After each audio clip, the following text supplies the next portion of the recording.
ഞാനിപ്പോൾ ഇവിടെ നിൽക്കുന്നത് ശ്രീ കുഴികുളം സാറിനെ അനുസ്മരിക്കാനാണ്. കാരണം കുഴികുളം സാറിനെ കുറച്ചുകൂടെ പേഴ്സണലായിട്ട് അറിയാൻ എനിക്ക് സാധിച്ചിട്ടുണ്ട്.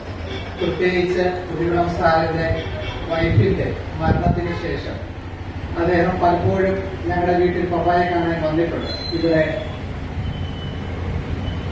സുബ്രഹ്മണ്യ നമ്പൂതിരി സാർ പറഞ്ഞ പോലെ കുടുംബം ആണ് ഏറ്റവും പ്രധാനപ്പെട്ടത് എന്നൊരു വാക്യം പറയുകയുണ്ടായി. ഇപ്പൊ പല കാര്യങ്ങളിലും വളരെ കാർക്കശ്യത്തോടുകൂടി പ്രതികരിച്ചിരുന്ന കുഴികുളം സാർ എത്രമാത്രം ആദരഹൃദയനാണെന്ന് അദ്ദേഹത്തിന്റെ വൈഫിന്റെ മരണശേഷം ഞങ്ങളുടെ വീട്ടിൽ വന്ന അദ്ദേഹത്തിന്റെ സംസാരങ്ങളിൽ നിന്നും എനിക്ക് മനസ്സിലാക്കാൻ സാധിച്ചു. സത്യം പറഞ്ഞാൽ എനിക്ക് തോന്നുന്നത് അദ്ദേഹത്തിന്റെ ഭാര്യയുടെ വിരഹമാണ്, അത് വേർപാടാണ് അദ്ദേഹം ഈ ലോകത്തിൽ നിന്ന് ഇത്ര നേരത്തെ പോകാൻ കാരണമായതെന്ന് എനിക്ക് തോന്നുന്നു.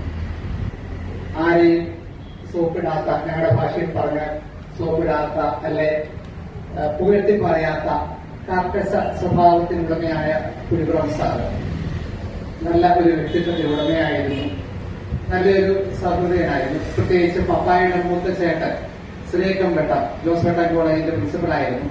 അദ്ദേഹത്തോടൊക്കെ ഉണ്ടായിരുന്ന അദ്ദേഹത്തിന്റെ സൗഹൃദവും കരുതലും സ്നേഹവും ഒക്കെ ഞാൻ മനസ്സിലാക്കി. അദ്ദേഹത്തിന്റെ പാവന സ്മരണയ്ക്ക് മുന്നിൽ ആദരാഞ്ജലികൾ അർപ്പിച്ചുകൊണ്ട് നിർത്തുന്നു. നമസ്കാരം.